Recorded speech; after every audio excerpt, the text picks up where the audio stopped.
Good afternoon, everybody. I can see there are a few students, Sheena and Nargish. Am I audible to you, both of you? Yes, would you please respond?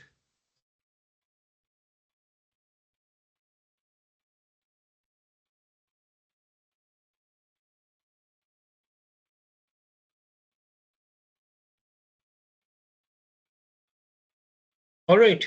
Uh, so welcome to the first session of industrial relations, where we'll be exploring different dimensions of IR, that is industrial relations. Also, we'll be talking about industrial disputes. What are the measures we can take or we can consider to improve or industrial relations, right?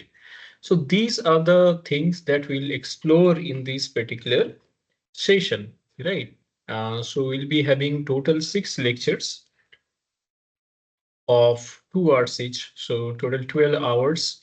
At least 12 hours will be spending, right, for this particular course. And apart from these, if you still have any doubt, then of course I'm there. I'm reachable. You can connect me by, you can contact by email, or you can drop your message in my LinkedIn account. So no issues. So where I can clarify the doubt if needed. Right. Now, before starting this session, now let me just tell you what we are going to do exactly. Right. So I'll save the PowerPoint presentation. I hope my screen is visible to all of you, right?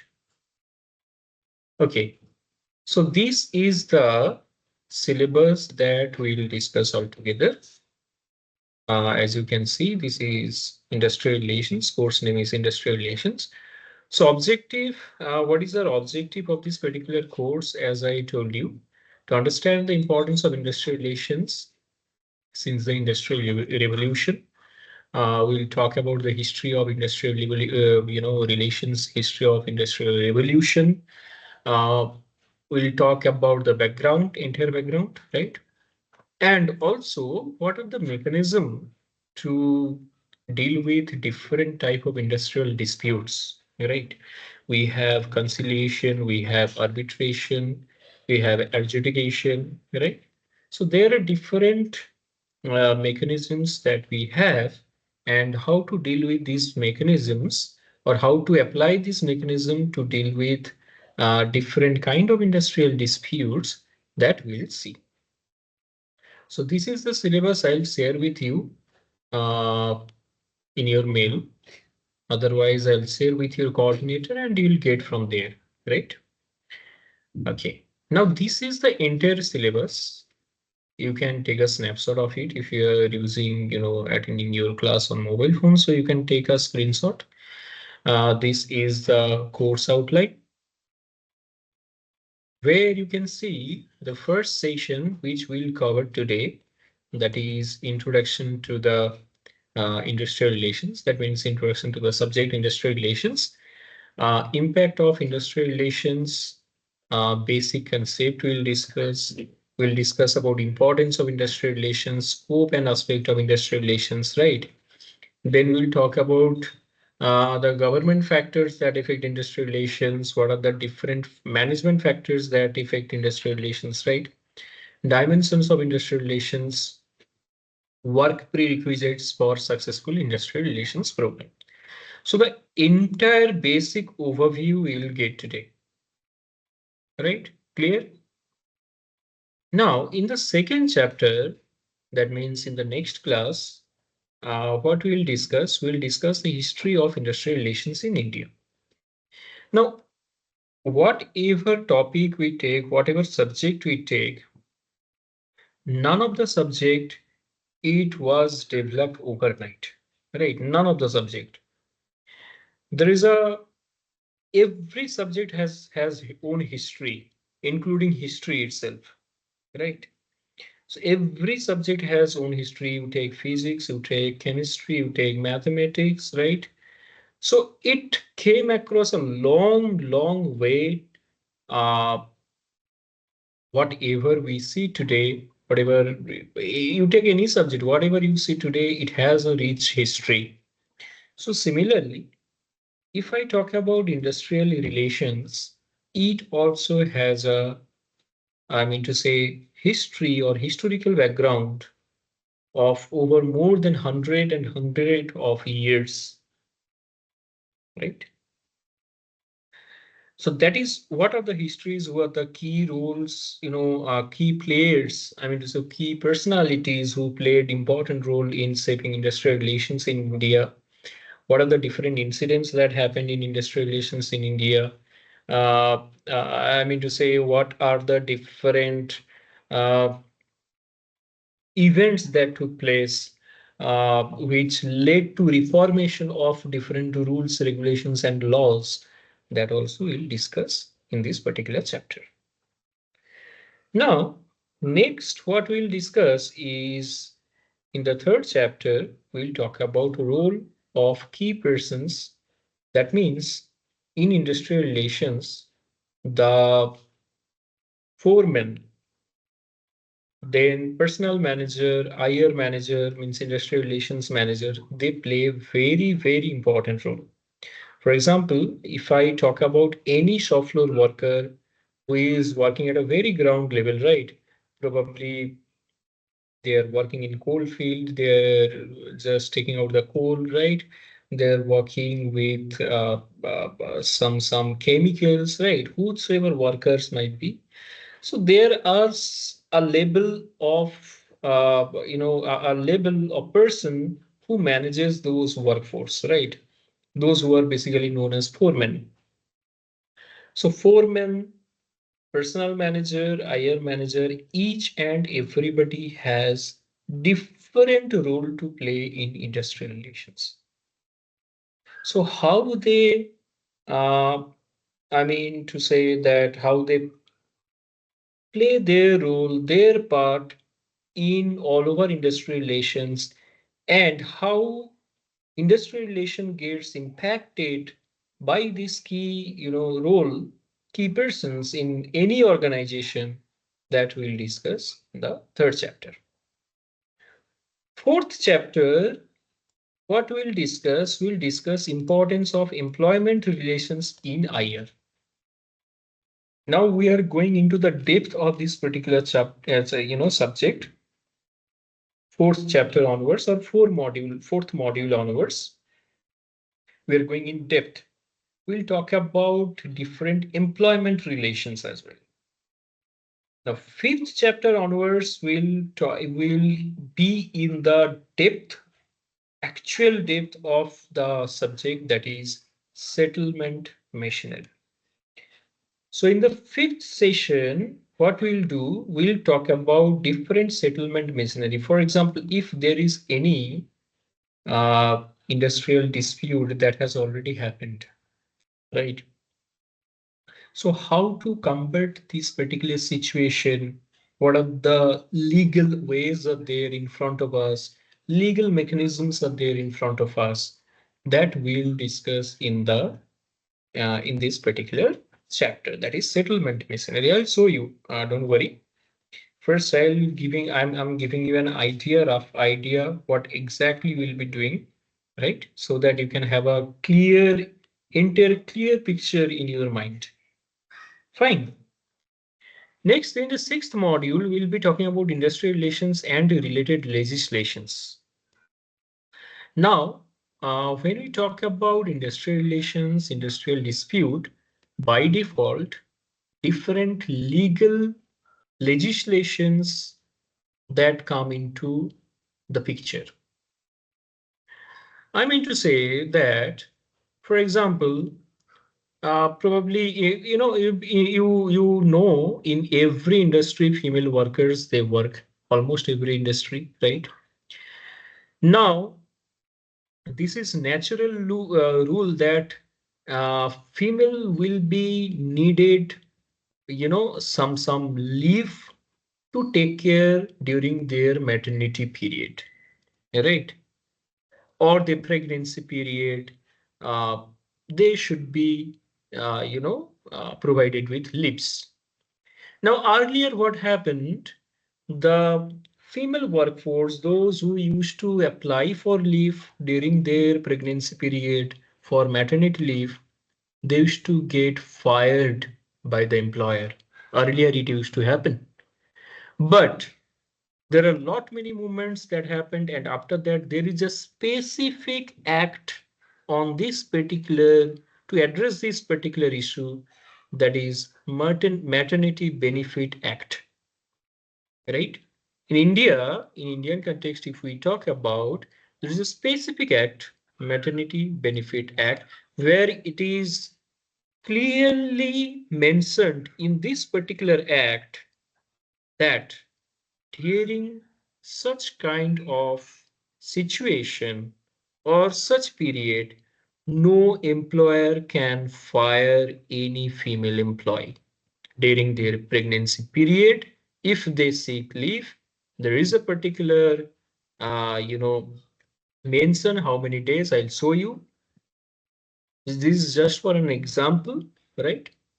So you cannot deny their leave.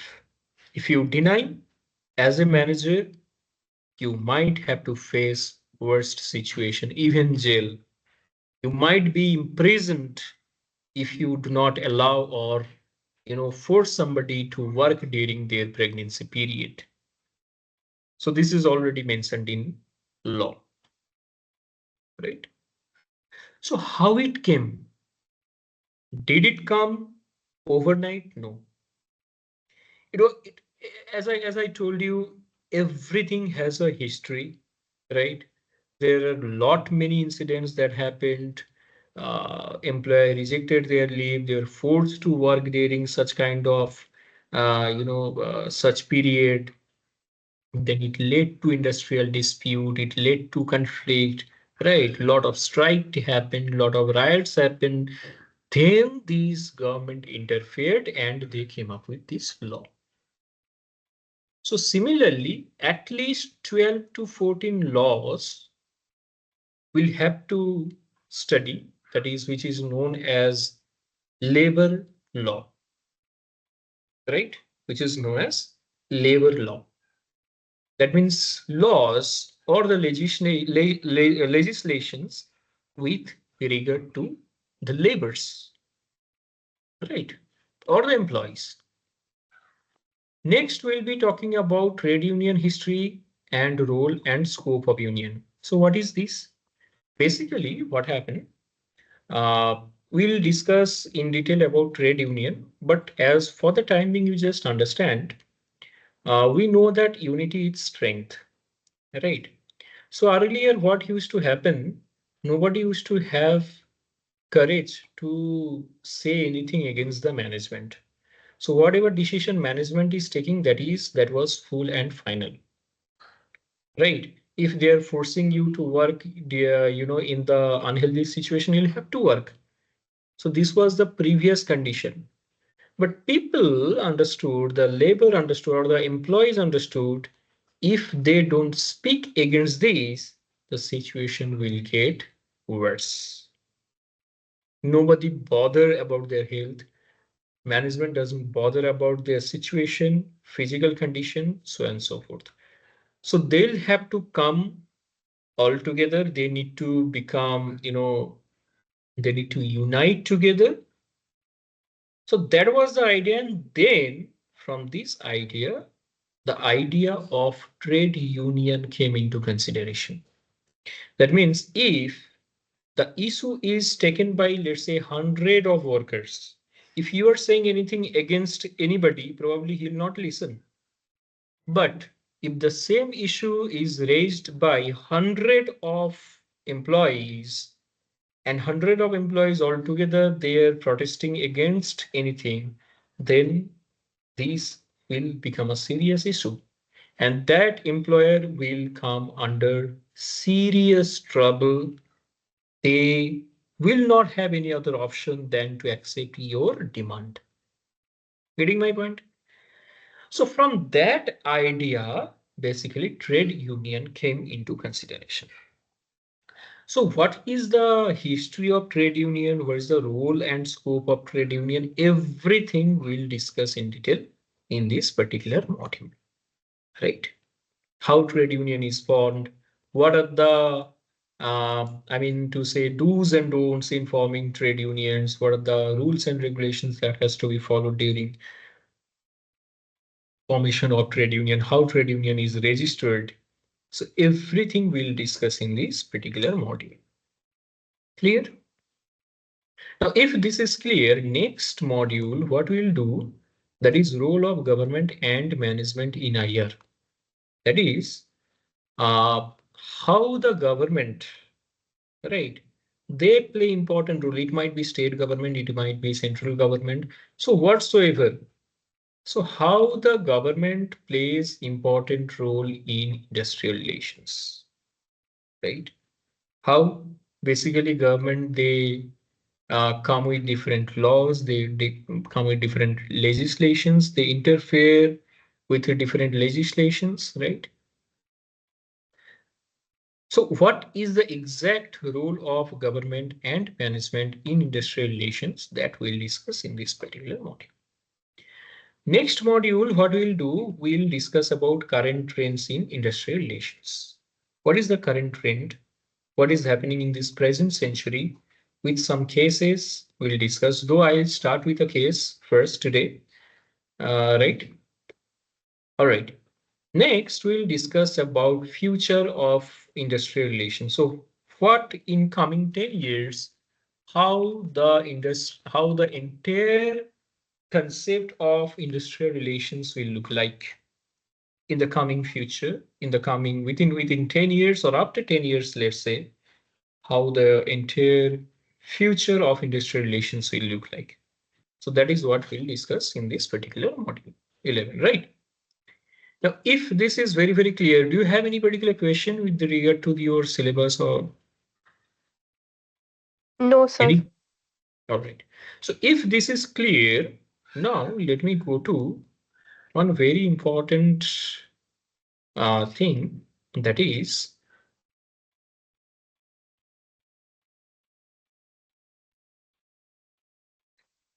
there is an introduction to industrial relations, right? Uh, as I told you, today we'll discuss some basic concepts of industrial relations so that you can get an 360-degree overview what exactly industrial relations is, uh, why we should study industrial relations, why we should have knowledge on industrial relations, right, as an aspiring manager. So before proceeding further, I have spoken almost half an hour, but I'm giving you time. Uh, yes. All right. So each and everybody, those who are present over here right now, probably have heard about this particular brand, that is Maruti Suzuki. Is there anybody who did not heard of, who did not know about this particular brand, Maruti Suzuki? Everybody knows, right? Maruti Suzuki is a brand, and in Indian context, basically, this is the, this is the brand which comes at first when we go to purchase any car, right?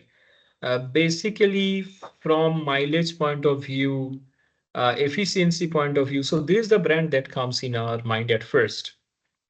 So Tata is giving steep competition to this Maruti Suzuki, but still, it is one of the popular brand and still doing well. One of the top performers in India. But do you know it has a dark history that has happened in 2012 in Manesar. So there is a plant, Maruti Suzuki production plant in Manesar in India. So the name of the place is Manesar. In 2012, there was an incident that exactly happened, and that has forced us to think about different things of industrial relations. So I'm giving you 5 minutes to explore this particular thing. Once 5 minutes is over, I'll ask you what exactly happened in 2012 in Manesar with Maruti Suzuki. So you have 5 minutes in your hand. You can explore what exactly has happened. So one by one, I'll ask, and you are required to share, right? Or you can write in the chat box as well. So first, explore what exactly happened in 2012 with Maruti Suzuki in Manesar, right? And uh, to give you to provide you the track, basically, I can tell you there was an intense conflict between the workers and the management, and that led to very dangerous situation which has happened. So you have 5 minutes in your hand, and after 5 minutes, you are required to write whatever you know in the chat box. Right? So your time starts now.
Did you explore what you are supposed to be Yes, sir. doing?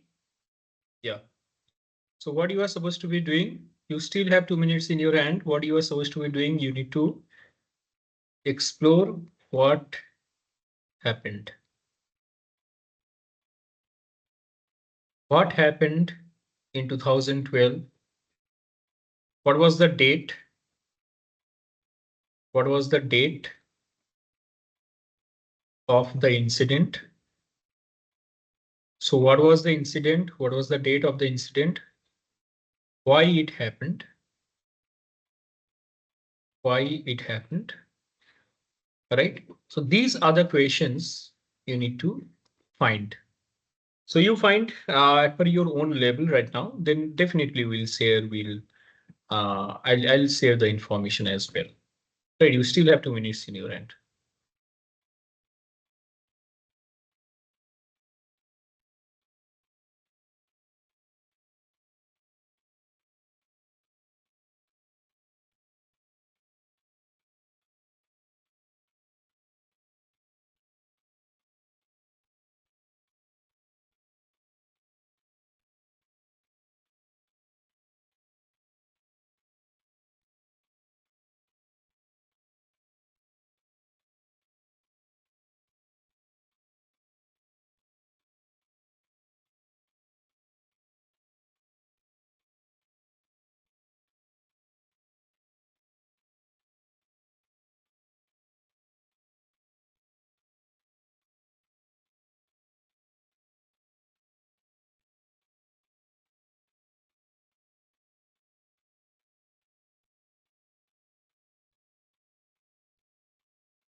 Time up, time up. Now, who is the first one to say the information? What exactly happened on this particular date? What is the date? Who can say what was the date?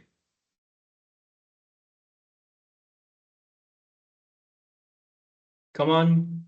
What was the date? What happened? Sir, 18 July 2012.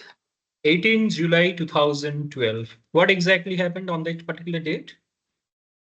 Sir, it was all started from not giving leaves to the employees, and Mm-hmm. then it certainly changed into overwork and not the exploitation of them. Mm-hmm. All right. Was there any other issue?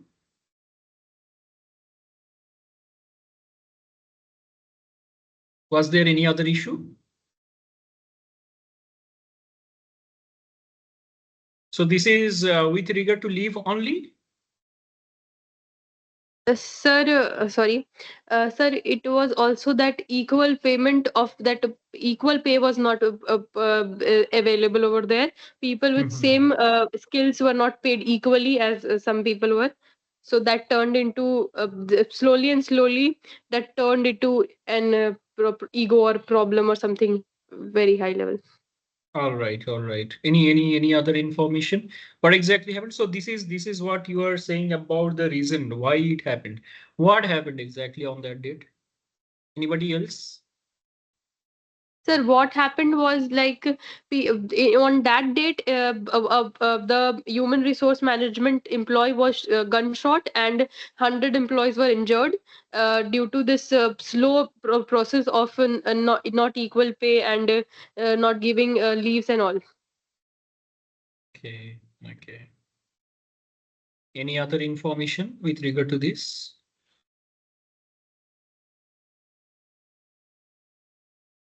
Anybody else, those who are present? Would you like to share your experience or your research, what you have done right now?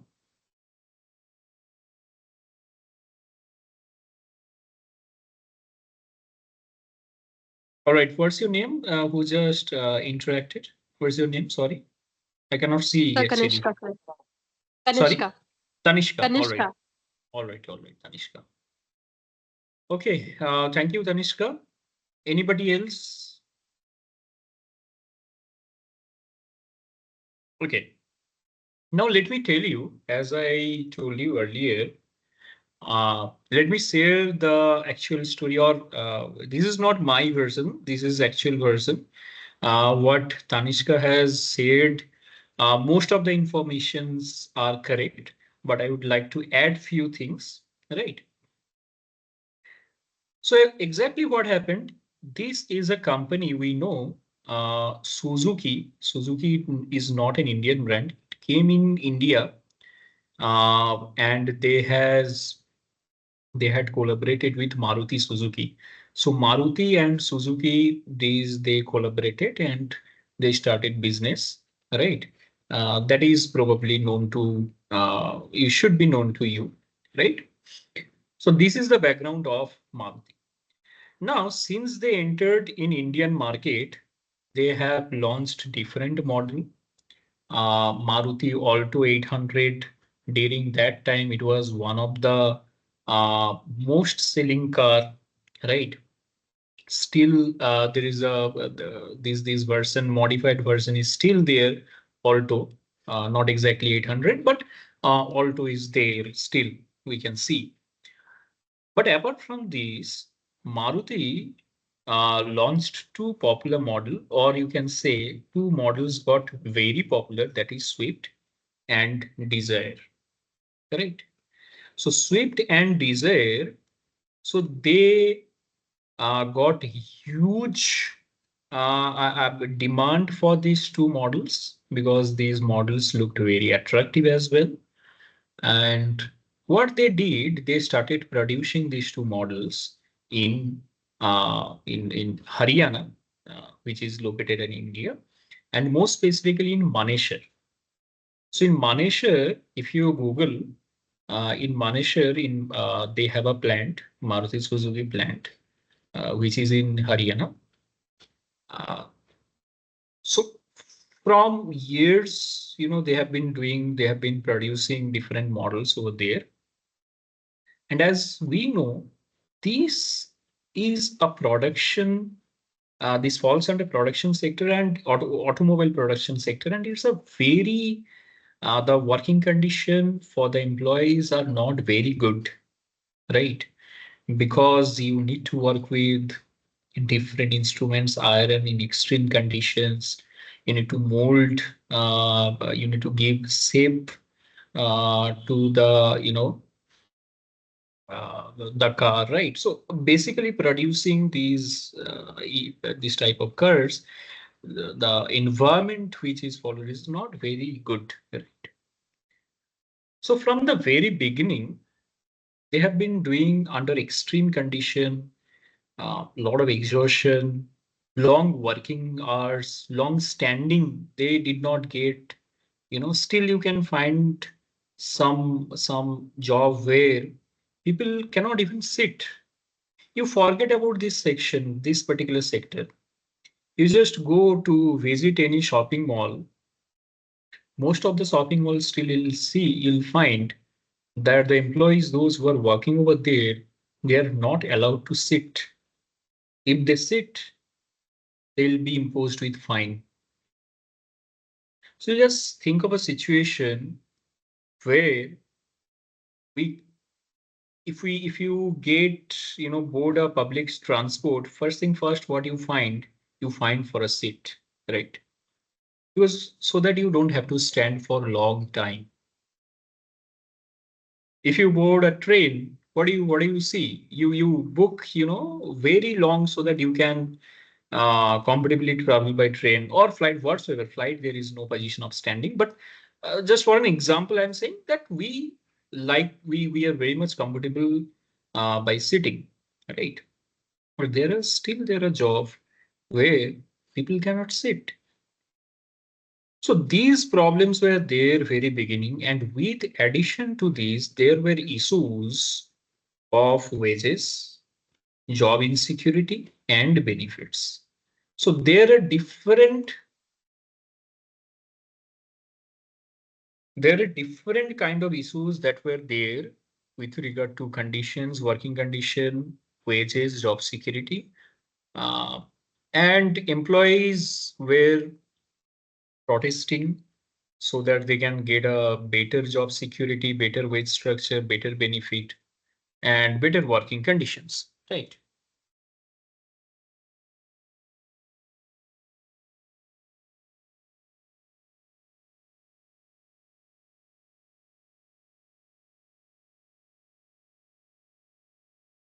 So they have been demanding for this from pretty long time. So agitation was already there, right? Dissatisfaction was already there. See, when you have probably observed in your family or wheresoever conflict arises, conflict does not arise immediately. There are certain background, probably long time dissatisfaction, long time anger, right? Long time conflict for long period of time.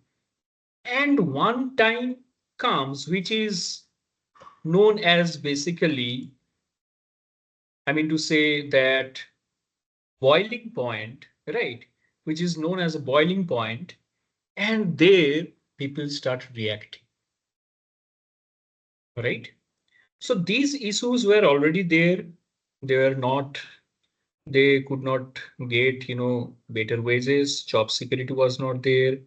Uh, Management was hiring, firing like without any explanation. There was no good benefits. Then people found that the employees found that whatever union is there, they are not functioning properly. Right. In Maruti Suzuki, in that particular plant, whatever union was there, they are not supporting the employees' demand. Rather, they were taking side of the employers. That means management. But unions are supposed to listen to the employees, their concerns, but they did not listen. So few workers, they attempted to form new union, which they have given the name Maruti Suzuki Employees Union, which is in short, it is known as MSEU. So there was dissatisfaction, individually could not be resolved. So they formed union because the existing union did not support them. And this new union formation that gave insecurity to the management. Why? Management started fearing that if this new union is formed, then what will happen? There will be disrupt in production, right? They will be more powerful. The new union would be more powerful, and they will put a lot of pressure on management. So management did not want to form the new union. On the other hand, employees were forcing or trying their level best to form the new union. So there was a tussle between the management and the workers, right? So numerous small incidents happened, right? 1 day, 2 day strikes happened. They were giving threat, so and so forth, right? From both the sides. But on this particular date, as I told you, there would be a boiling point in such cases. If it is not handled properly, there would be a boiling point. That is, that was July 18th, July 2012. I'm audible, right? Yes, sir. All right, thank you. So 18th July 2012, this was the date where this unfortunate incident happened, where the concern reached to the boiling point. What happened? So it started with a very small incident. So the supervisor and the worker, right? Supervisor, you know, made some comment on caste or something like that. So one worker got agitated. There were verbal, verbal exchange converted with the physical abuse, right? Then it got escalated, right? So supervisor versus worker, then it got escalated. And what happened? The other workers also took supported this particular worker, and the situation was out of control.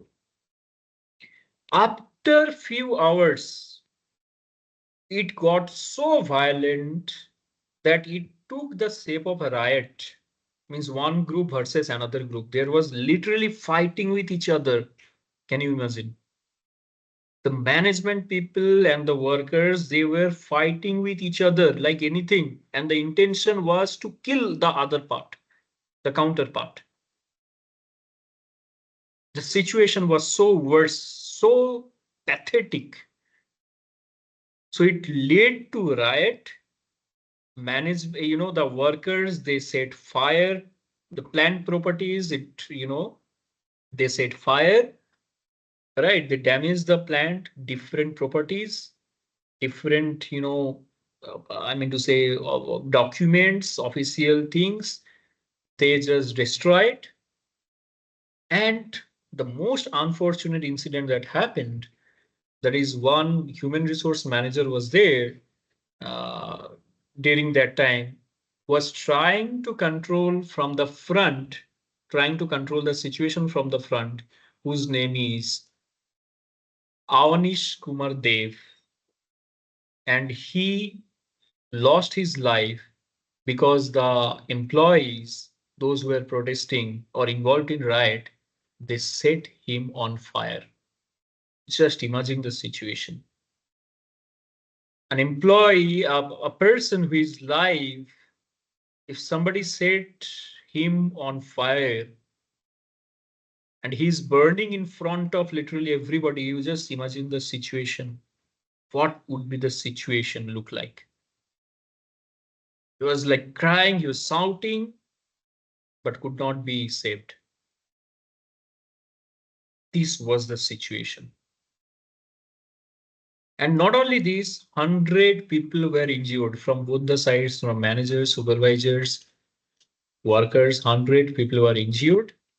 And after few time police came, but by the time police came into the picture, like the the damage has already has taken place. Police arrested over 90 workers, and the state government also, Haryana state government, they launched investigation what exactly happened. After that, plant was shut down. There was a lockdown. There was stoppage in production, right? Because of the safety issue for the management and the workers.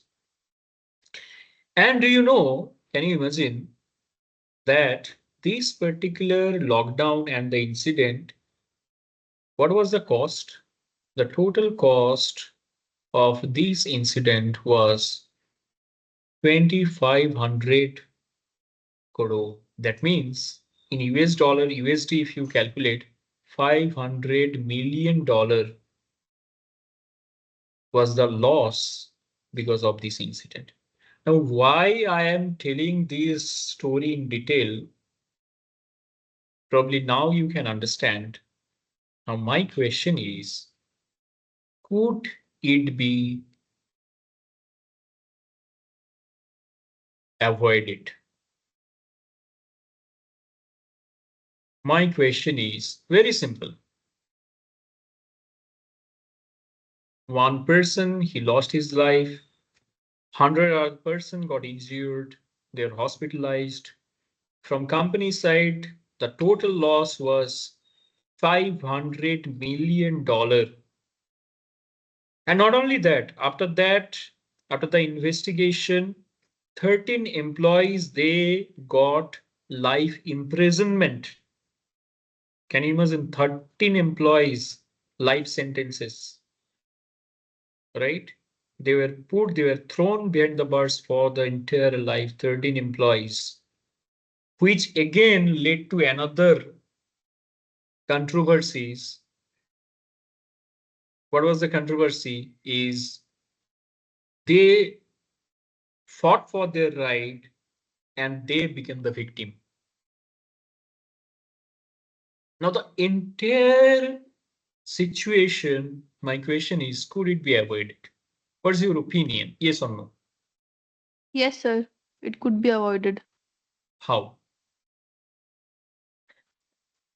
Sir, by first of all, as so much amount of money was got wasted, so we could have, like Tata does, they provide a good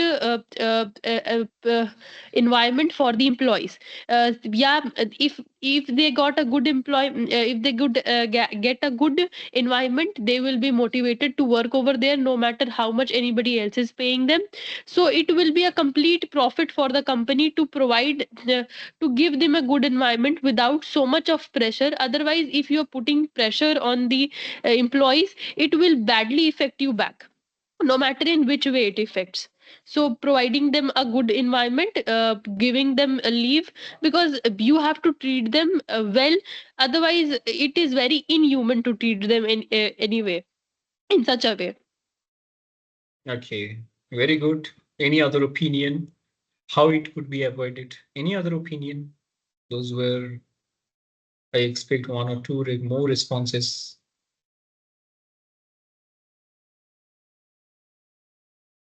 Please interact. This is the platform that we are getting. This is an opportunity that we are getting to interact, to exchange your views.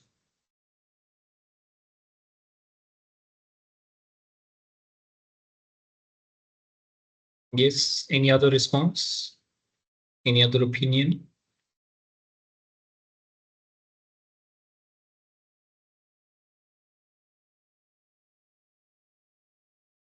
All right. So if they had, yes, she was right, quite right. If they had, you know, spent, I think 1/10 of these, the laws they had to incur, 1/10, right? Not even 2,500, 200, 250 CR, even if they spend for, increasing their wage, giving them some kind of benefits, right?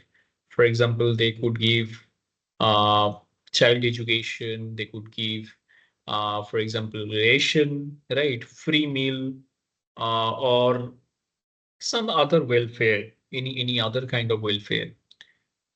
So by 1/10 of the cost, probably they could have avoided this situation.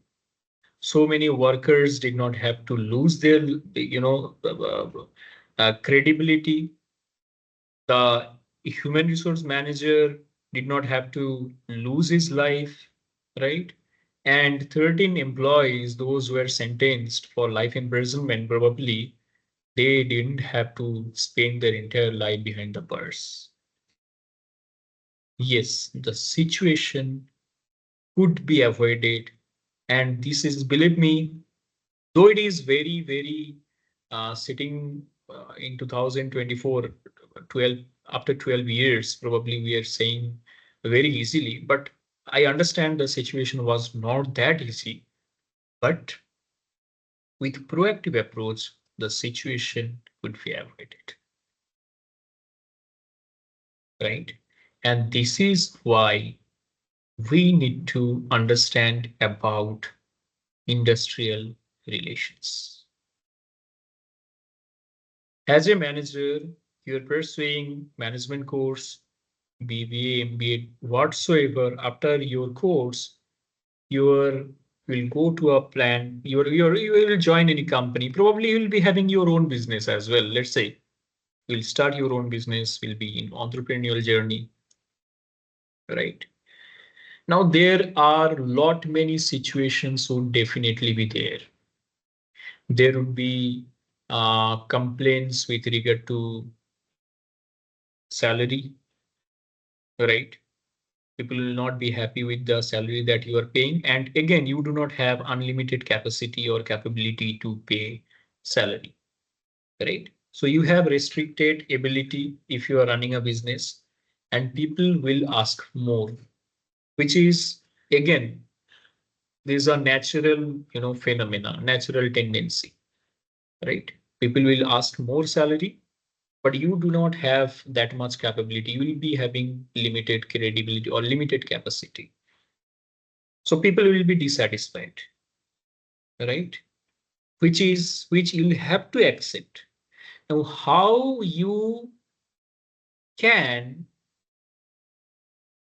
I mean to say, turn their dissatisfaction into satisfaction with another factors, not only salary, with another factors.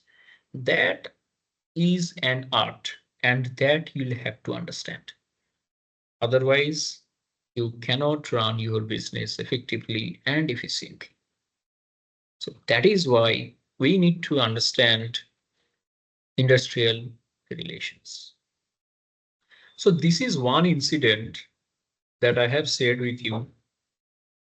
Worldwide, there are ample number of incidents that takes place, such kind of incidents that still, unfortunately, in present century also, such kind of incidents are taking places in different corners of the world. And in India, if I talk about India, there are such other incidents also, right? For example, if I talk about BSNL in 2019, there was a BSNL protest by the BSNL employees.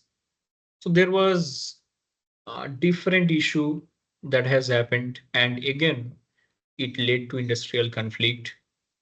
In 2012, Air India pilots strike. The pilots they went for strike. The airline service, they could not give service to their passengers because the pilots they refused to work, right? So this is another incident. Similarly, Tata Motor, probably you must be knowing when they launched Tata Nano, though it is a failed project now, but during that time it created a lot of hype, and Tata had to acquire land in 2008 in Singur in West Bengal. And that particular incident also did not go in favor of Tata Group. There are a lot of protests from local farmer, local activists, and they literally had to shift from West Bengal to Gujarat, the entire production facility. Similar thing happened with HUL, Hindustan Unilever Limited. There was a huge strike by the employees, and the most predominant concern was again working condition and wage, right? And the employees went for strike, they did not work, and that led to loss of from the end of the company. Now, there are other incidents. I'm not going in detail. Definitely, I'll take one of the case. I'll give you the assignment right now. You'll have to submit. But before that, let me just try to explain what is the learning objective of this session or in this course. What we'll do is we'll try to understand different industrial relations framework. We'll try to understand how government they play important role. They influence industrial relations. We'll try to understand the impact of organizational structure in industrial relations. We'll discuss about dimensions of industrial relations, and uh, we'll talk about some of the successful programs as well, right? So with this, let us start. So far you must have gotten fair idea what we are going to discuss. We are going to discuss about the relation that exists between the employees and the employers in an organization. The way in your family, by default, a relation is established, right, with your family members. Like it could be, uh, I mean to say, your parents with the relation. If you look from your point of view, the relation that exists with your parents, the relation that exists with your, I mean to say, siblings, right? That means on day-to basis, daily basis, what is the interaction, the quality of interaction, right? Is there trust or distrust or some other factors that have that interfere in that particular relations? Similarly, in organizations also, employees and employers they work. Obviously, management or the owner they invest a lot for establishing the company, running the company, and they will look for profit again, which is natural, which is quite obvious. They will look for profit.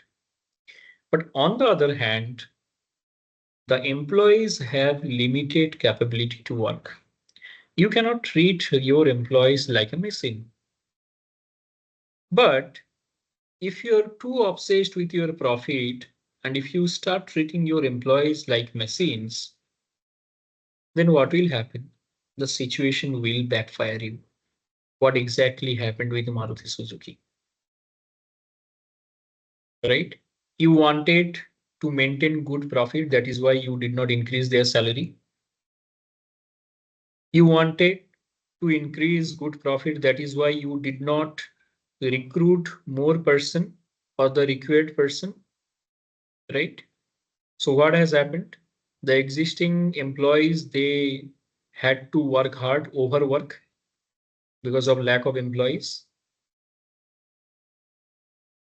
So this short-term benefit, intention led to a long-term consequences, right? And believe me, Maruti Suzuki had to work hard to regain the trust among the uh, customers. When it got public, when the news got public among the, uh, it came into the market when everybody started knowing about this particular incident. People started looking Maruti Suzuki at different point perspective, right? They got confused whether their product would be, they should trust their product or not.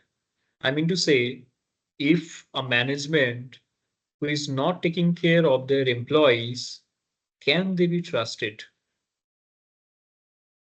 right? So Maruti Suzuki had to work hard to regain the trust among the employees,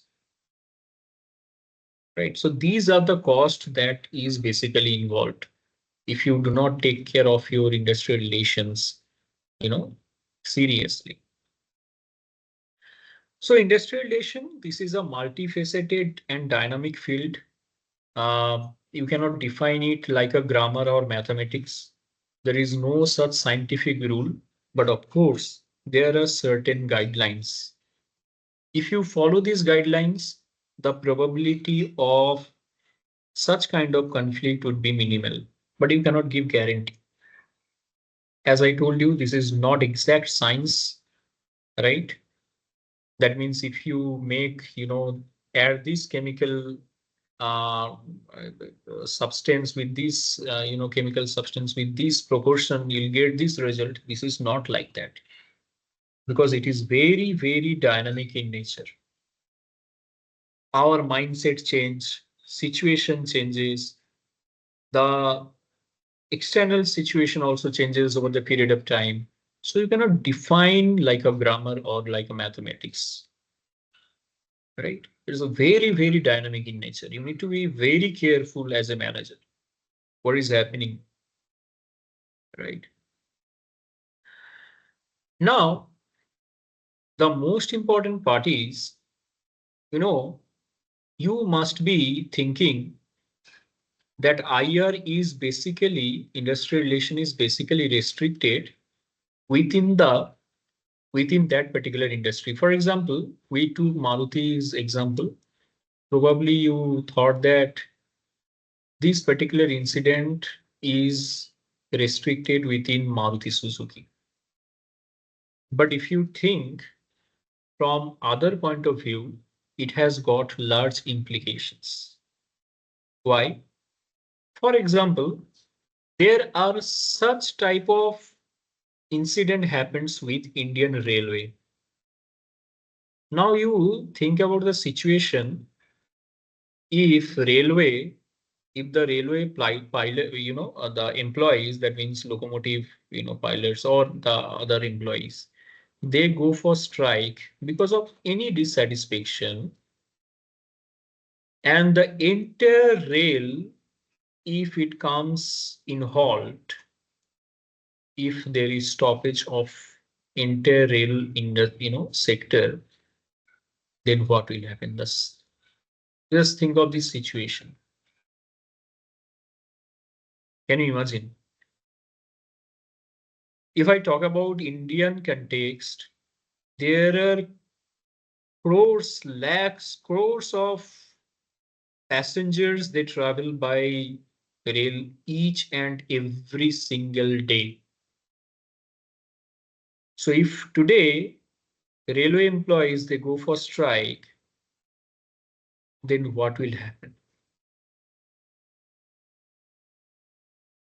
Every morning you get milk at your doorstep, you get newspaper at your doorstep, right?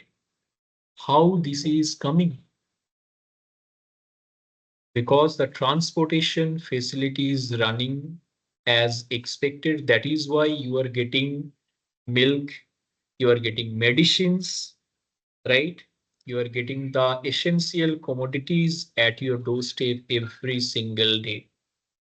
If the logistical, facility that comes under halt, just think of a situation, what will happen? If you need medicine, you are not getting it. You need milk, you are not getting it. So the price of the commodities will abruptly, it will go high. People will start fighting with each other to purchase even the essential daily commodities, for example, rice, onions, potatoes, what you consume on daily basis, milk, because there will not any supply if it happens. So you might be thinking the situation is restricted within this particular industry. Now I have given you food for thought. You just, you know, expand your thinking capability. Now you think from the larger point of view, what will happen if it comes under halt? There would be tremendous disturbance within the entire society and altogether the economy. So the entire economy, entire society, entire country will come under disturbance, right? So it started from a particular industry or particular, sector. It started with few employees, probably. So employees, those who are working in that particular sector, they are not satisfied. They went for strike. So the entire railway, it come under halt. Now there is no supply. Now what will happen? Let me tell you. If in your region you do not get medicine milk after 1 or 2 days, people will come on the road and they will start against, they will start raising their voice or attacking the government employees because they are not getting meals or they are not getting medicines. So one riot, one incident is leading to another incident. So everything is connected in such a way. If you might have seen the wave. If wave is created on a particular uh, side, the impact of the wave will go to the another side as well in one way or other way. So that is why preventing these things or these issues at the very initial stage is very, very important, right?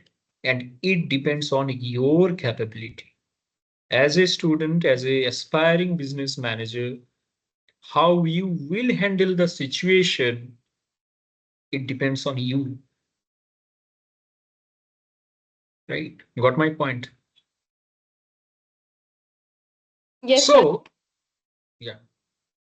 So we are here to talk about how to improve the relationship between the employers and the employees, right? So industrial relations, this is this encompasses with a wide range of issues. Basically, it encompasses with labor rights, because in certain, labor laws, they have labor or the employee enjoys certain rights. So if the management violate their basic rights, employees' right, so this will lead to disturbance. So it encompasses labor rights, employment contracts. For example, if you're working in my company and I told you that apart from Sunday and Saturday, you'll get, let's say, 30 days off yearly. But once you started working, I told you that you will not get these 30 days, right? You'll not get these leaves. Then what is happening? I am basically violating the employment contract. I told you during the while I hired you that you'll get leaves, but once you're there, if I do not if I deny giving you leave, then what will happen? Will you feel happy? No, you'll not feel happy. You'll feel very dissatisfied, right? You feel like cheated, right? Yes, sir.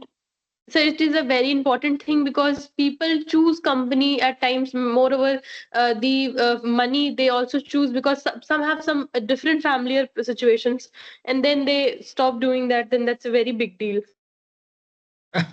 It seems like that probably you might have any personal experience with regard to that as well. N- No, sir, not personal, but it was about my brother's job. They said they will give holiday on Saturday even, and then Hmm. they stop giving holidays on Sunday even. Exactly. So that means that literally forcing them to work without any extra pay, right? Yes, sir. Yes, sir. Exactly. These basically leads to this, dissatisfaction. First thing first, you will have trust issue on that particular company, on that particular management. Uh, they will lose their trust among the employees. If they do so, then there will be dissatisfaction, and this dissatisfaction, if it is not addressed properly, it will lead to another unfortunate incident, right? So there is huge probability of that.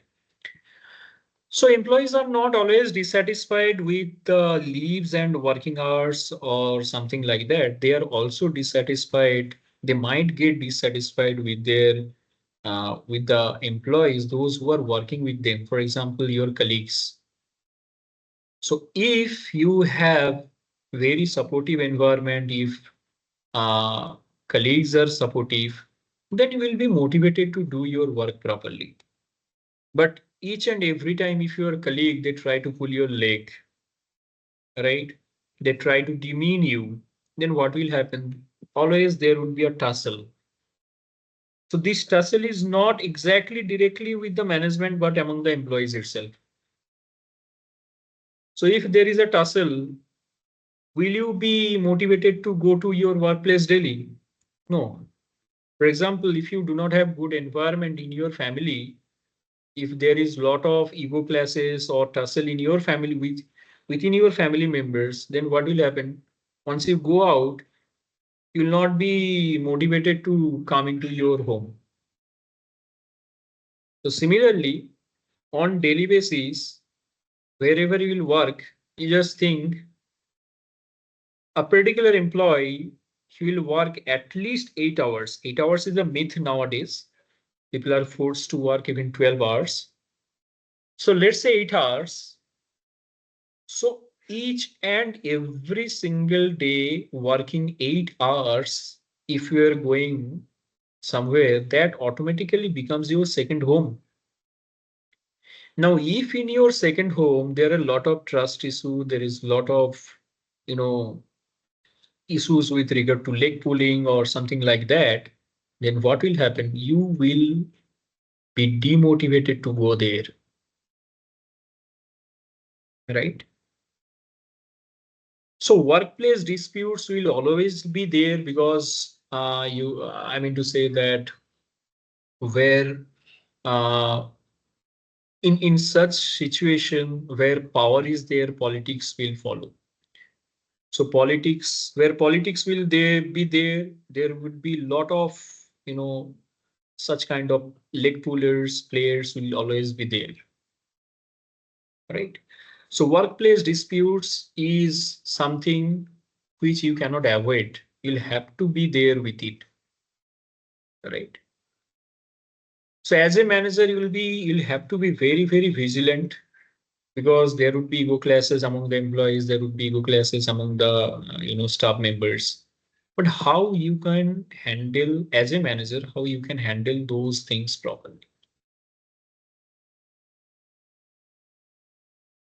Last means next thing, that is negotiation.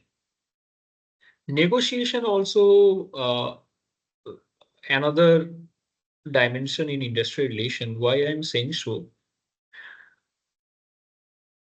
You see every means we are talking about increasing salary. So as I told you, as a manager or management people, so from the point of view of the management, they have limited capability to pay you, right?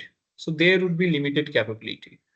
And from employees' point of view, if you are working there, you will be having a lot of expectations from your management, right? You might say that I need, just for example, if somebody is getting 20,000 salary, he might think that I should get 25,000 salary, 30,000 salary, for example. Now, management that each and every time they will not have this much of capability or capacity to pay this much.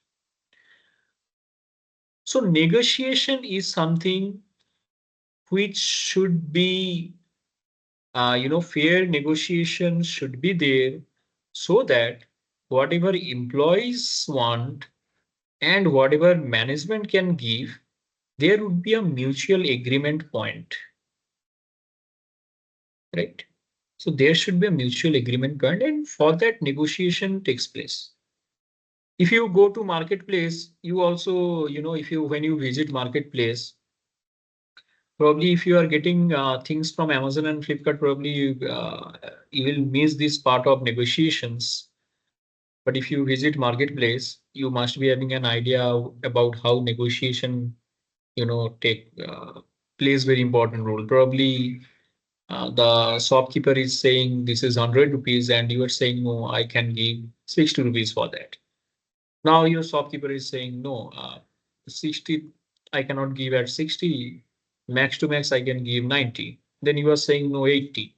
So similarly, negotiation takes place, means it should be a kind of win-win situation from both of the side, right? So that you don't have to lose much on your counterpart also don't have to lose much. So negotiations and collective bargaining, right? Bargaining and negotiation that we are talking about. So these are inevitable part of industrial relations, right? So as a manager, you need to uh, be mindful about this particular dimension as well. That is how you can conduct good negotiations and industrial relations,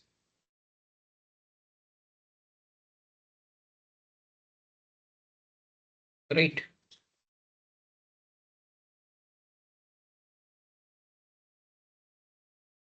Do you have any particular question? You can just uh,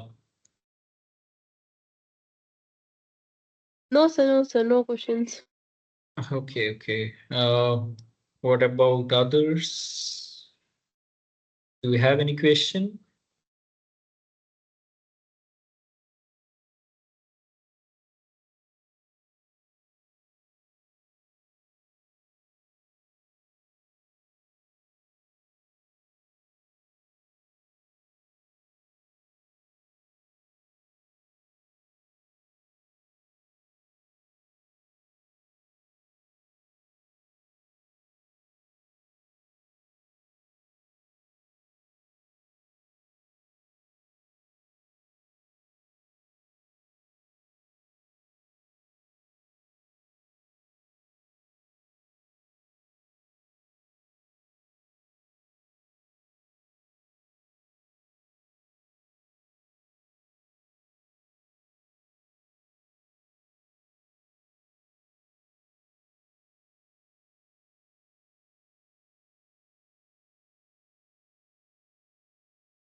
Okay. Now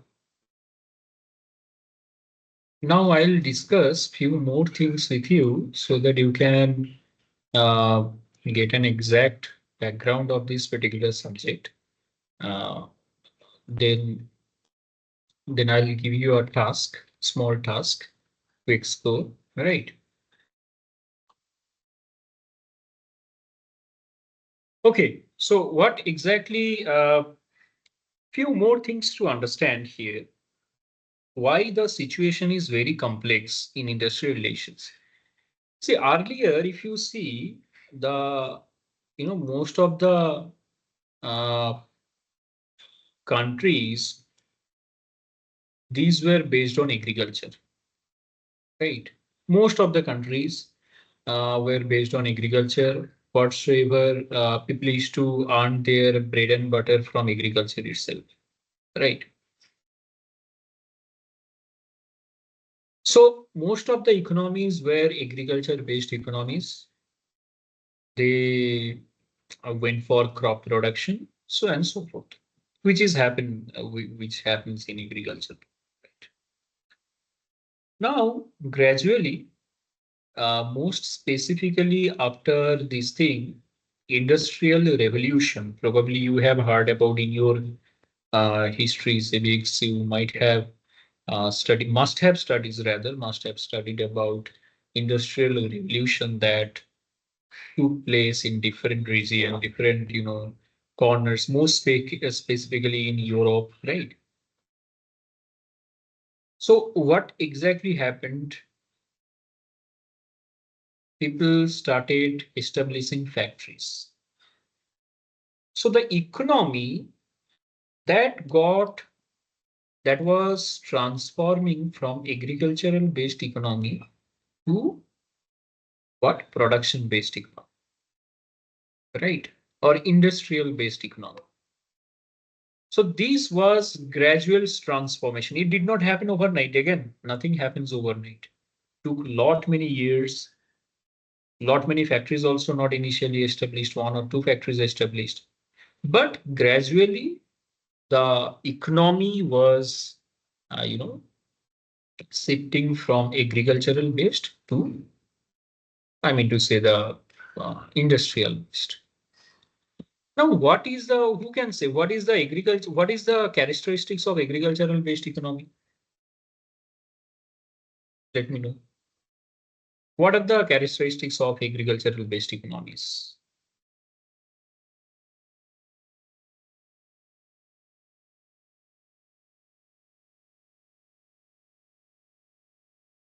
Any idea? Any idea? You take any country where the economy is basically dependent on agriculture. So what is the feature? What is the characteristics? Sir, agriculture industry are generally are low tax paying and in sir, sir, can you just first and make us a bit more some detail about that question? May make a mistake. No, it's okay. But my question is how agricultural based economy, or what are the feature of agriculture and industrial, means production sector? What is the basic difference between agriculture and production sector?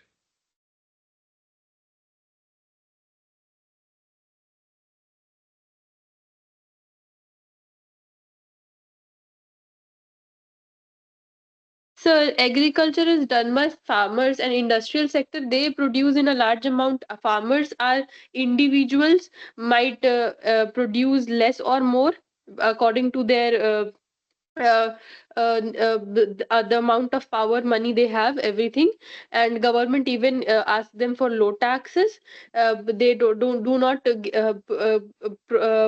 they not do not give a lot amount of taxes some and also the industries are paying high taxes. They have a good amount of money, they have workers in it, but agricultures are very individual. They might be bigger, they might do things in a bigger perspective or lower, so that depends. Exactly, exactly. See, I'm giving you another perspective, though you are correct. But from, let us go to the root of both the sectors, right? Suppose you consider this is a country. I'm not getting any specific country. This is a country. So if I talk about agriculture, right? Agriculture, that means what is required? Land is required, right? So land is everywhere. For agriculture, for product crop production, you need land, and land is everywhere in the country, right? But yes, climates are different. So in case of agriculture, probably here, as for the climate, you can go for rice. Here you can go for some other crops, some other. But whosoever are involved in this particular activity, they don't have to shift any other location. Getting my point? For example, if you have land over here, so probably you need to earn bread and butter. So what you can do, you can do some cultivation activities in your land, and you can leave your bread, and you can have your bread and butter. Max to max, probably if you do not have land, let's say you will work for some other, so you can work for some other who is just near to your area or something like that. So you don't have to relocate. Getting my point? But if I talk about industries, so again, this is a country I am just assuming. Sorry. Who's there?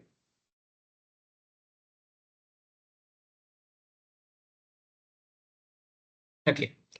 So if I talk about any industry, you cannot have factories everywhere. Can you have factories everywhere? No. So probably you have one factory over here. You have another factory at this corner of the country, and you have another factory over here. Let's say an example. So the employees, those who are searching for job, they have to shift all the way from here to here, right? For example, from here to here. Somebody is here, so he is shifting from here. Somebody is here, he is shifting from that side to this side. So there are a lot many migration that takes place. So agriculture, this is very, unorganized way of, activities previously. Nowadays, it has become very, bit organized, but previously it was very unorganized. Right. But if I talk about factories, about industries, these are organized in nature. And not only that, here the incomes are almost distributed. See, the incomes are almost distributed. Everybody is almost having land. For those who do not have land, probably they are just working for some other. So incomes are already almost distributed. But in this case, you see those who have factories, they represent the richer section of the society. They have a lot of money, they have a lot of power in their hands, right? They belong to capitalist society. They look for profit, right? So this is a by default instinct that happens here, that because of earning more profit, the owners or the industrialist, they will be manipulative. They will start exploit others. So which exactly happened in this case. When a lot of factories that started getting established in different, corners in the world, the owners, the industrialists, they become so, I mean to say, exploitative in nature, that for the employees working in such factories, it became nightmare. They're forced to work without even salaries. They're forced to work for long time. They were literally, they got threat, right? So just see the transformation that happened from agriculture-based economy to industrial-based economics, right? So this dramatic transformation, for this dramatic transformation, the power was not distributed equally, basically, right? So in this case, management and employees, by default, a huge gap that got established. Employees, they're working for money, right? And management, they are making the employees work for money, right? So already a kind of huge gap that got established. And this gap should be addressed properly. Otherwise, what will happen? There will be lot many disturbance and chaos. Getting my point?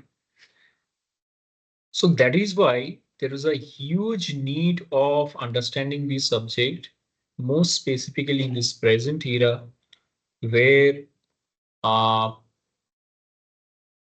the industries has huge contribution in the economy. Different industries, they contribute in different way. For example, cotton industry, they're manufacturing cotton, and that is why you are getting the clothes. The iron industries, they are manufacturing iron, and that is why other industries can produce their product with iron, right? so and so forth. So everything is interconnected. Everything is connected with chain, right? Okay, so there are a lot many definitions. I'm not going by the definitions. More specifically, one or two definitions I'll put so that you can understand. So in this context, in the context of industrial relation, it is needless to mention the significance of ILO, which is International Labor Organization. You just note down the name because uh, in subsequent classes you'll get this name repetitively, right? Repeatedly you'll get this name because this is a very, very important organization in the context of or industrial relations.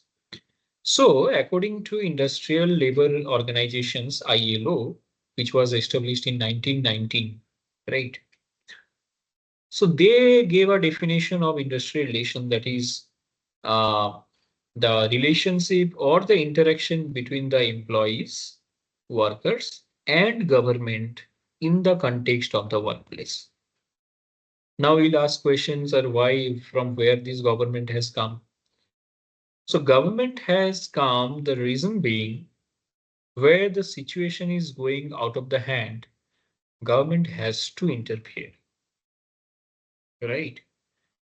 How they're interfering, how the government is interfering, they're interfering is different way. They came up with laws, government kept every, country, they have different labor laws.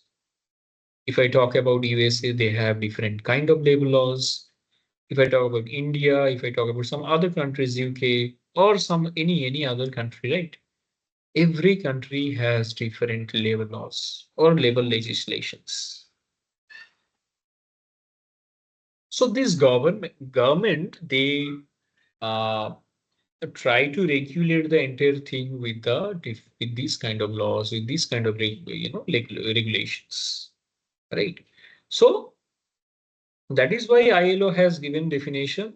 It is an interaction between, I mean to say that employees, workers, and government.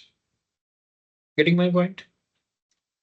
And of course, as I told you earlier, that it encompasses rules, regulations, different kind of practices, employment, negotiations, collective bargaining, resolution, so and so forth. So what not?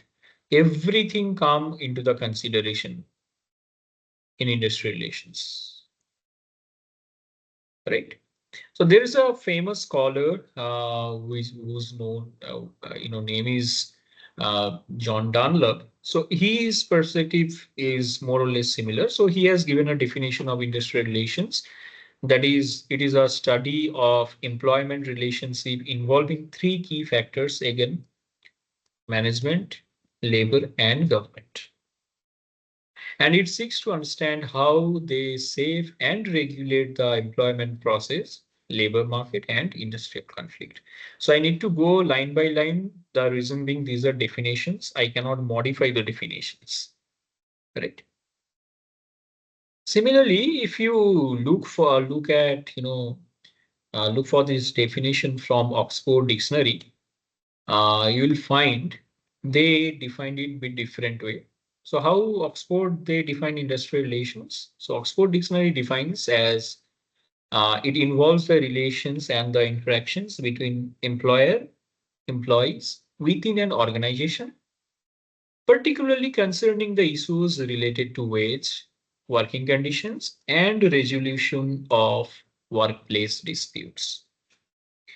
So Oxford Dictionary is saying this is a relation between uh, or interaction between the employers and the employees on which particular matter or topics, that is concerning mostly wages, working condition, and resolution of workplace disputes. Similarly, Australian Council of Trade Unions, that is, which is known as ACTU, they have given different definition. But more or less, you just understand. More or less, the main factor is the relationship between the employer, employees, and the government with regard to work condition, employment condition, employee right, responsibility of the workers, responsibility of the employees or the employers, so and so forth. Right.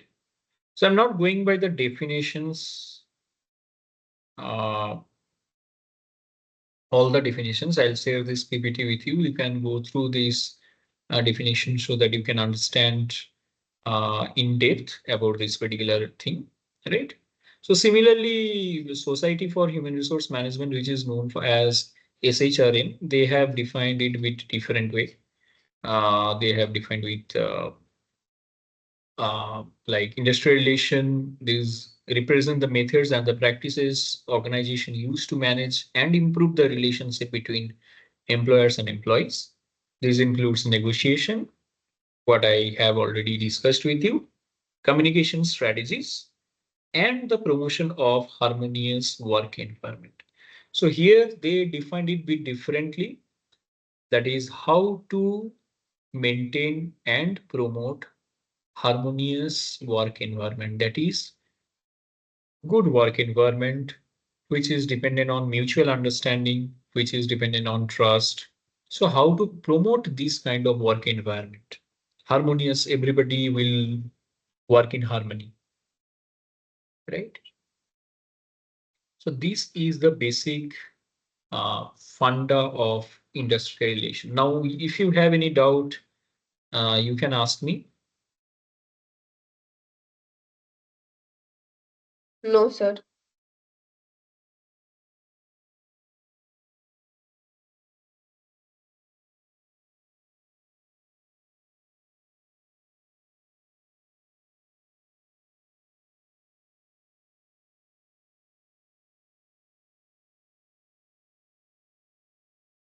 All right.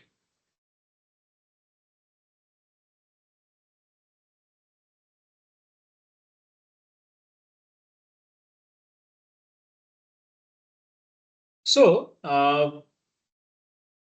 what exactly now we are gradually going into the depth of industrial relations. So, what are the objectives? Why we are saying so many things in the beginning? The reason being we need to understand what is the objective of industrial relations. So, first thing first is that promoting good working relationship.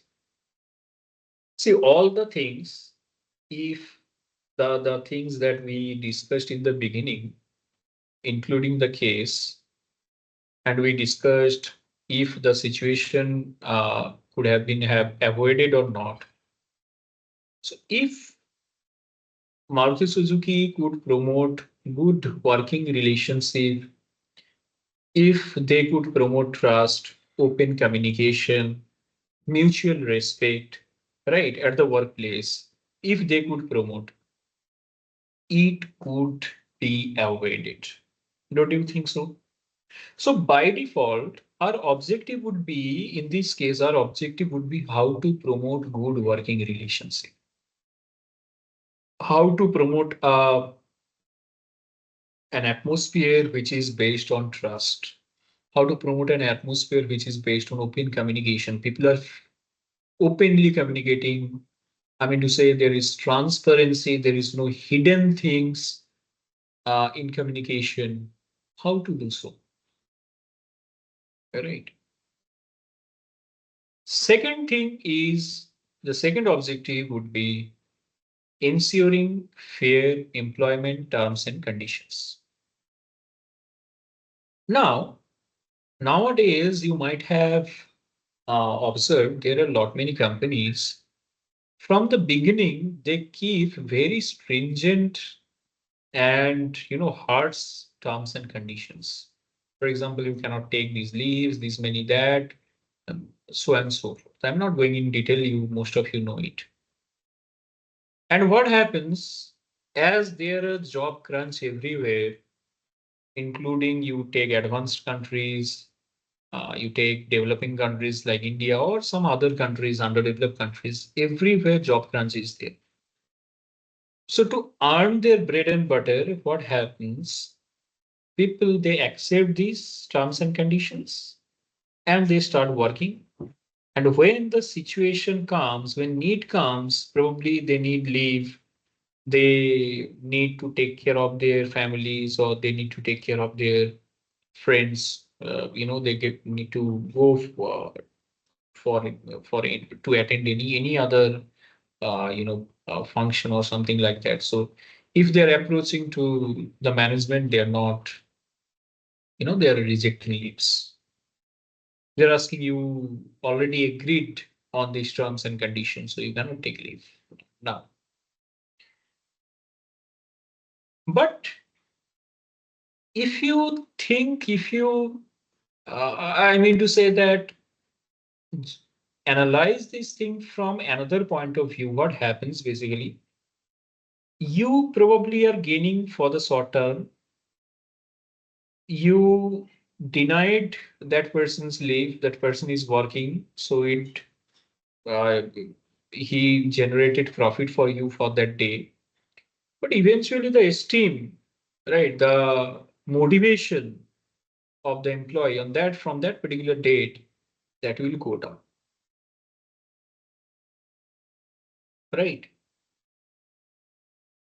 On the other hand, it is also correct that you should be having certain terms and conditions. Without terms and conditions, you cannot, recruit somebody. You should be having certain terms and conditions. If no terms and conditions were there, then nobody will come to the, to the company or to the factory. Then how you will have your production, right?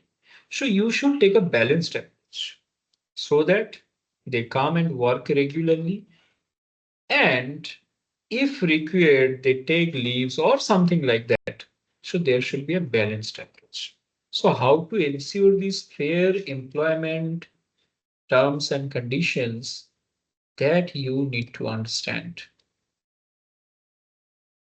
right? Getting my point? I'm audible now Yes, or sir. yeah, thank you. This is the challenge in online interaction. Uh, after a few times or at the interval of few times, I need to ask you whether I'm audible or not. Right. Yes, sir. It's even challenging for us because sometimes the teacher changes the slide, it is not changing. Sometimes we feel that he is changing the slide, but he is not changing. So, Like it happens. Like these are the challenging factors would always be there everywhere, right? Again, as I told you, we need to find out the balanced, point, right? Okay. Now next thing is I'll take 5 more minutes to conclude the session. Then I'll conclude the session, right? Another objective is preventing and resolving the disputes. For example, again, you remember the case that we started with. It's Maruti Suzuki's case. As I told you earlier, in every organization, complaints, disputes will always be there. You cannot completely avoid it, right? You cannot completely avoid it. It is not possible.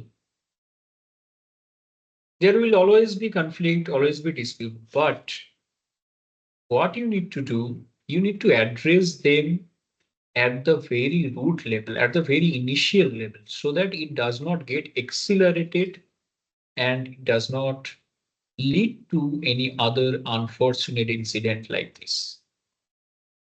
Complaint will always be there, right? If today, if somebody complain that from Sunday, Monday, Tuesday, Wednesday, Thursday, Friday, 5 days out of 7 days, I need to go to my workplace. I'm not satisfied. He might be right from his point of view. Every day he has to go. But what the employer can do, you'll have to come. So if you make complaint like this, It is always again, it is a complaint, right? You cannot do anything without, with it. You cannot say that, okay, you do not come. Yes, if you have some other, if you can give some other alternate solutions, for example, work from home in extreme cases. For example, if somebody is sick, then also you'll have to work. So you can give them the facility that you can still be there uh, in your home and you can work. But everywhere this is not possible, right? You imagine an employee who is working in coal field, an employee who is working in railway industry. How can they work from home? Will have to go to the train to drive the train safely to the uh, I mean to say to the destination. No? The loco pilot, those who tirelessly work, right, operate trains. So they'll have to go there. They do not have any other alternate solution, alternate option to work from home, right? Everybody cannot enjoy this facility, right? So in that case, always there would be disputes, always there would be dissatisfactions, not dispute, dissatisfaction, but like it should not take a shape of a bigger dispute. That should be your objective, right? Okay. Few other things that is you need to facilitate collective bargaining, fair negotiation. From the management point of view, you should be ready with fair negotiation.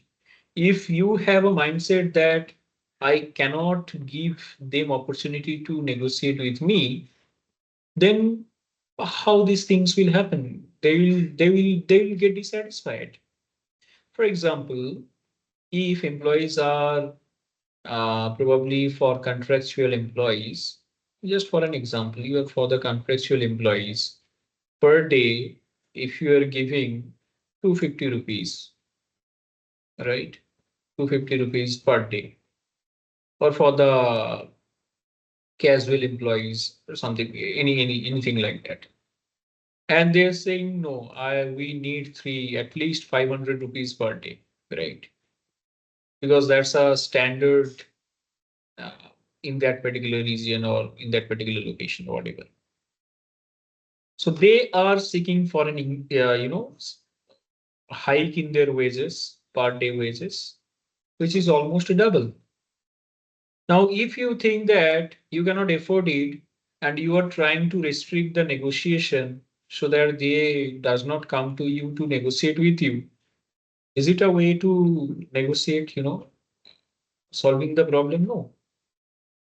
If you are hungry, if your, I mean to say, parents avoid that you are hungry, then what will happen? Right?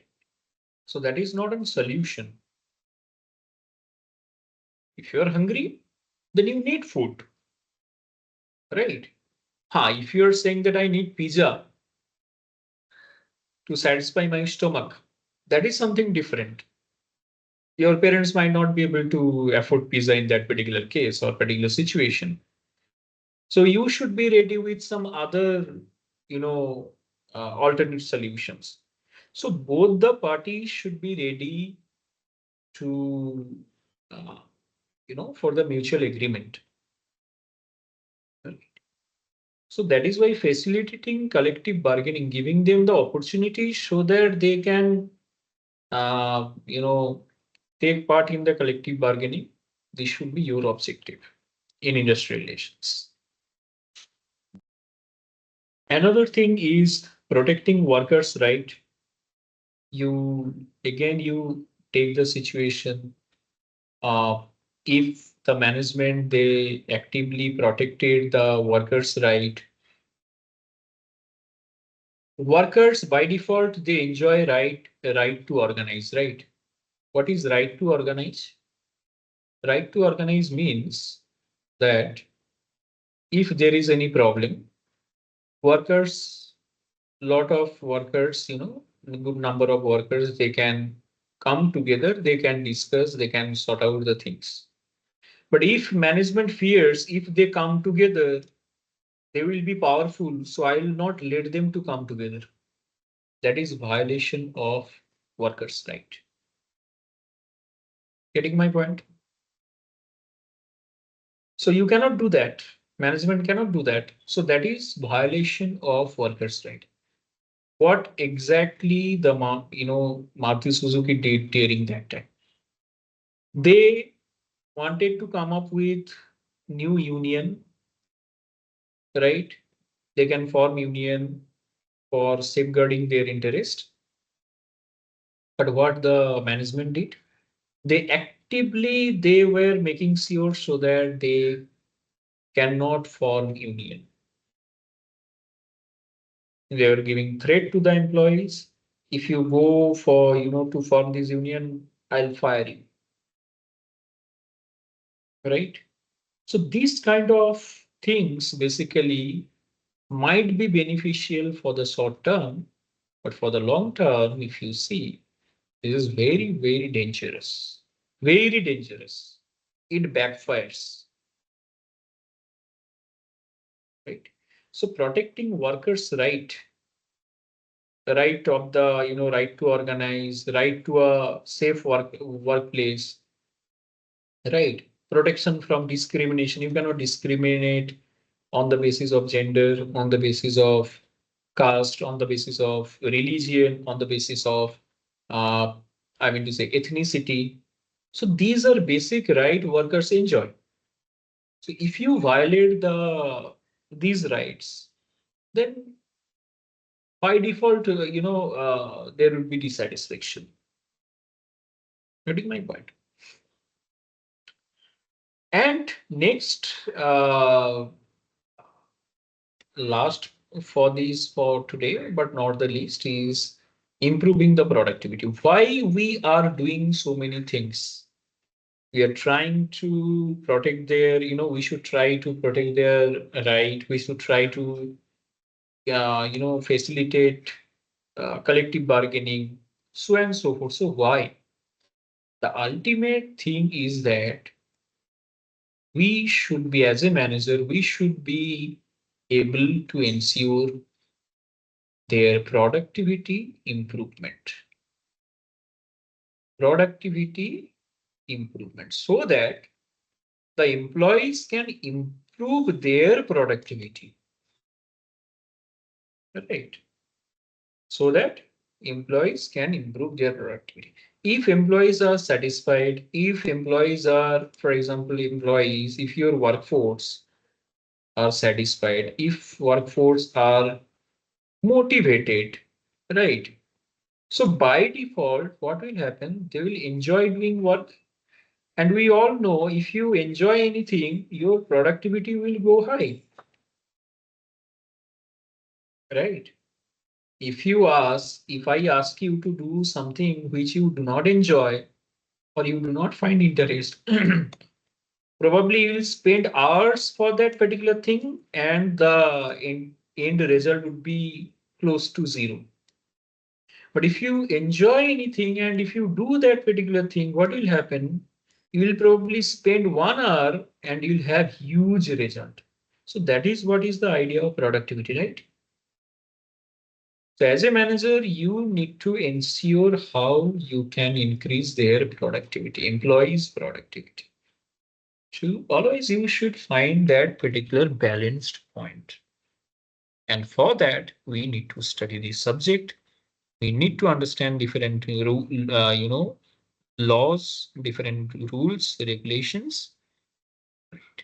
So this was the first uh, date.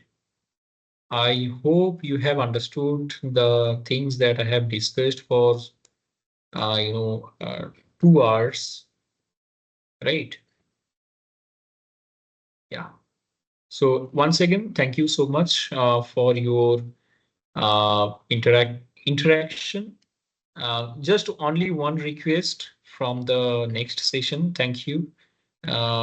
next session, that is next session onwards, please try to interact as much as possible, because the more we'll be interacting, more we'll be coming up with different or phrase diamond, perspective, right?